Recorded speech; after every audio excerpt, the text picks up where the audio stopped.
Суран дугуйг 18 сүрээгүй хүн унаж болохгүй гэдгийг хүүхдүүд мэдэхгүй байна. Улаанбархны халдвар хот хөдөөгүй бүртгэгдэж эхэллээ. Улсын хурлын хаврын чуулган нээлттэй хийлээ. Улсын хэмжээнд онгарсаар 18 удаагийн ой хэрийн төмөр бүртгэгдээд байна. Долларын үн 150 мянган төгрөгөөс эхэллээ. Буратад 1920-ад оны үед авсан гэрэл зургийг өнгөт олгож сэргээн засварлаж чаджээ.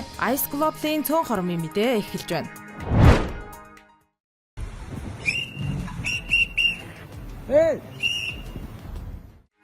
Сураныг 18 нас, скутерийг 16 нас хүрээгүй хүн унаж болохгүй тухай журам гаргасныг хүүхдүүд мэдэхгүй байна. Тодорхойлбол шинжилсэн зохицуулалтаар Сураныг мотоциклтэй адилтгаж авч үзэх болсон.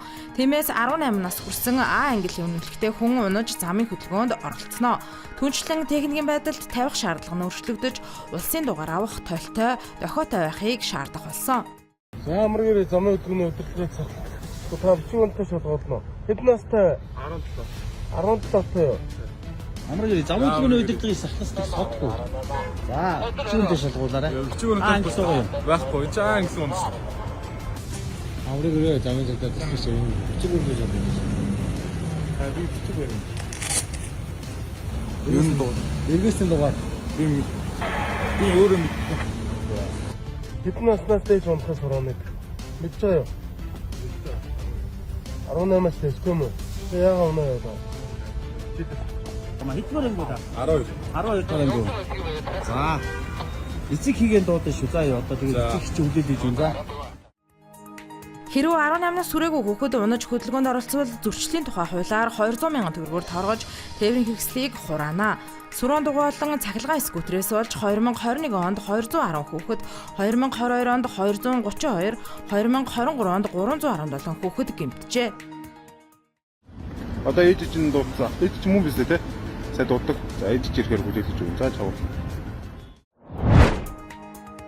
Улаанбархан өвчний халдвар Дундгой Өмнөговь аймагт бүртгэгдэж эхэллээ. Сүүлийн 24 цагийн хугацаанд Улаанбаатар хотоос 12, Дундгой аймагаас 8, Өмнөговь аймагаас 4 тохиолдол тус батлагдсан байна.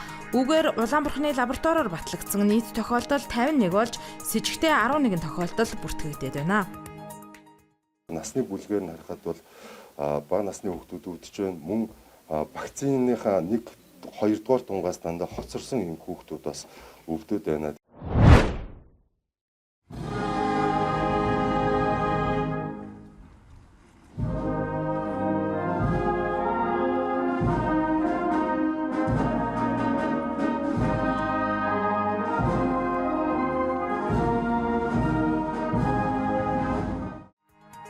Экспортын гол түүхий долох нүүрсний үн төсөөлж байснаас өндөр хувиар буурч төсвийн орлого өнгөрсөн оны мөн үеэс 39 орчим хувиар буураад байна.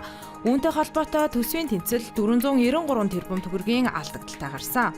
Иймд сэргэж эхэлж байсан эдийн засгийн идэвхжлийг хадгалах шаардлага байна гэж хаврын чуулганы нээлттэд улсын хурлын дарга амар баясгалан хэллээ. Гадаад орчны хүчин зүйлээс нөхцөлдсөн эмзэг байдлаас гарахын тулд дотоодын эдийн засгийн бүтцийг өөрчилж дотоодын үйлдвэрлэлийг бодлогоор дэмжих хэрэгтэй.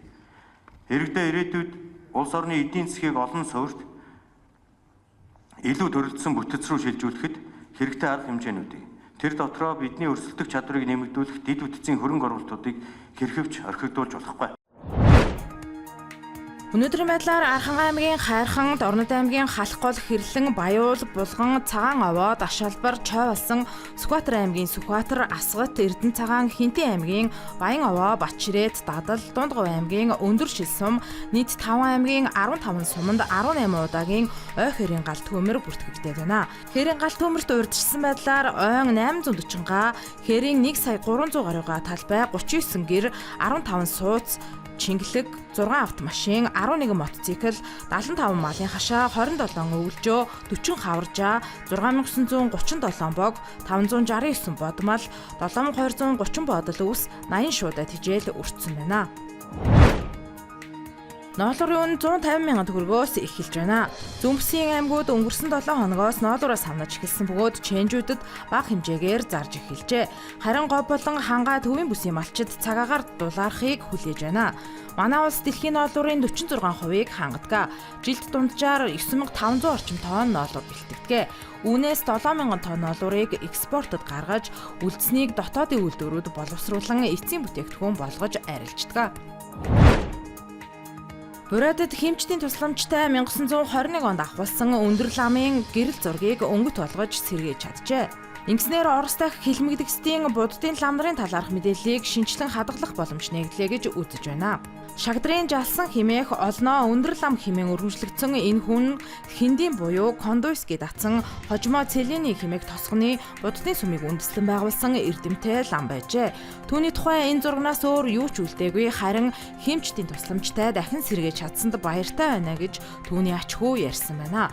Сонирхуулахад түүний энэ зураг Улаанбаатар дахь буддын хийдэд байдаг гинэ. Ice Globe-ийн цөөн хормын мэдээ байла. Ажлын амжилт хүсье.